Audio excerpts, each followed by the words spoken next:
નમસ્કાર મિત્રો, આજે આપણે એક એવા દંપતીનો વિડીયો લેવા માટે જઈ રહ્યા છે કે જેમને લગ્નના ઘણા સમય પછી સંતાનની પ્રાપ્તિ થાય છે. હવે આજે આ સમસ્યા આમ જોવા જઈએ તો આપણા સમાજની અંદર દિવસે ને દિવસે વધતી જ જાય છે અને એનો કોઈ ઉકેલ પણ જલ્દી મળી નથી રહ્યો. પણ આજે આપણે એક એવા દંપતીનો ઇન્ટરવ્યૂ લઈ રહ્યા છે કે જેમને જે પ્રોબ્લેમ હતો એમનો ઉકેલ મળી ગયો છે અને તમે અત્યારે જોઈ શકો છો કે એમના ખોળામાં અત્યારે બાળક પણ છે. તો આ પ્રશ્નનો ઉકેલ એમને કેવી રીતને મળ્યો તે આપણે એમના શબ્દોથી આપણે સમજશું અને જાણીએ. તો સૌપ્રથમ આપણે એમનો પરિચય લઈએ. તો તમારું નામ બોલો. ગામિત પિનલભાઈ બટુકભાઈ. અને તમારું નામ? ગામિત યોગિતાબેન પિનલભાઈ. અને ગામ કયું આપણું? ગામ ઝરણપાડા. ઝરણપાડા. એટલે તાલુકો કયો? ઉચ્છલ, જિલ્લો તાપી. તાલુકો ઉચ્છલ, જિલ્લો તાપી. તાપી.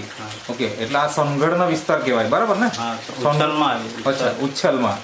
ઓકે, તો સોનગઢથી ઉચ્છલના એરિયા જે છે એ એરિયામાં આ દંપતીનો આપણે ઇન્ટરવ્યુ અત્યારે લઈ રહ્યા છે. તો સૌપ્રથમ મને એ જણાવો કે તમારા લગ્નના કેટલા વર્ષ પછી આ બાળકનો જન્મ થાય છે તમારે ત્યાં? 5 વર્ષ પછી. લગ્નના 5 વર્ષ પછી. ઓકે, હવે સામાન્ય કોઈ પણ દંપતી હોય લગ્નના 2 વર્ષ થાય એટલે સંતાન પ્રાપ્તિ ઓલરેડી થઈ જતી હોય. તો મને એ જણાવો કે 2 વર્ષ દરમિયાન તમારે ત્યાં સંતાન નહોતું આવ્યું તો તમે ત્યાર પછી તમે ટ્રીટમેન્ટ ચાલુ કરી કે હવે બાળક જોઈએ છે તો કંઈ ને કંઈ તો સારવાર કરાવવી પડશે. તો મને થોડીક એ માહિતી આપો કે ક્યાં ક્યાં સારવાર કરાવી તમે? ડાંગ જિલ્લા બાજુ જતા હતા ત્યાં જાડીની દવા કરાવી. ડાંગ જિલ્લામાં આયુર્વેદિકની દવા કરાવી. હા, એ કેટલા સમય સુધી?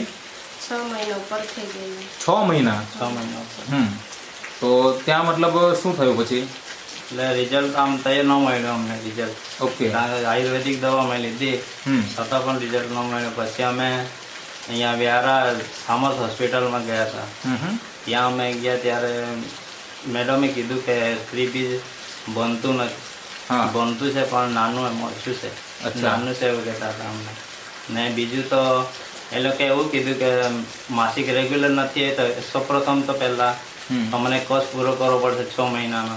એટલે માસિક રેગ્યુલર કરવું પડશે એવું કીધું હતું અમને. એટલે માસિક ધર્મનો પ્રોબ્લેમ હતો અને સાથે સાથે સ્ત્રી બીજની સમસ્યા છે એવું ત્યાં આગળ તમને જણાવવામાં આવ્યું.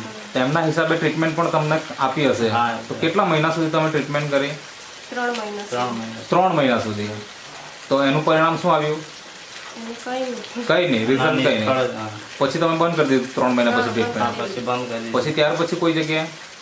પછી નથી ગયા. પછી અમે ત્યાં ચર્ચમાં જતા હતા. અચ્છા. ત્યાં પ્રાર્થના કરાવવા જતી પ્રેગ્નેન્ટ રહી ગઈ અમારી વાઈફ. એ અમને ખબર બી નહીં પડી કે પ્રેગ્નેન્ટ છે કે શું છે. પછી સોનોગ્રાફી કરાવી ત્યારે ખબર પડી. જ્યારે સોનોગ્રાફી કેટલા મહિને આ પ્રેગ્નન્સી રહી ગઈ? મતલબ અમે તો દવા ચાલુ કરેલી તેના 2 ડબ્બા પૂરા થયેલા અને માસિક અટકી ગયેલું. એટલે અમને એવું કે પહેલા બે એવું થતું હતું એટલે એવું જ થતું એવું જ હશે એવું એમ. બરાબર. માસિક ધર્મનો જે પ્રોબ્લેમ હતો તમને એવું લાગતું હતું કે પ્રોબ્લેમ હજુ બી ચાલુ જ છે? માસિક છે તો વર્ષમાં 1 વાર બી આવે, 2 વાર બી આવે એવું જ. આખા વર્ષમાં 1 કે 2 જ વખત આવતું? જે આમ મંથલી પીરિયડ્સ આવતા હોય એવું નહીં? એવું નહીં. બરાબર. જ્યારે જે એટલે તમે આ વખતે પણ એવું જ સમય છે કે પ્રેગ્નન્સી રહી ગઈ તમને ખબર જ નહીં. તમને એમ કે આ પણ આ પ્રોબ્લેમ છે એટલે માસિક આવ્યું જ નથી એમ, બરાબર ને? ઓકે. તો પછી ટેસ્ટ કરાવ થઈ ગયા પછી અમે દવાખાને જતા હતા. હા. તો ડૉક્ટર લોકો એમ કે બીજી તકલીફ કાઢી દે, એસિડિટી વધી ગયેલી છે નામ તેમ એવું બધું જવા દે. પછી અમે ચાલો ને એકવાર સોનોગ્રાફી કરાવી જોઈએ એવી રીતે સોનોગ્રાફી કરાવી તો ડૉક્ટરે અમને અચાનક જ કહી દીધું કે 2 મહિના ને 2 અઠવાડિયા થયેલા છે એમ. ત્યારે ખબર પડી અમને. અચ્છા, એટલે 4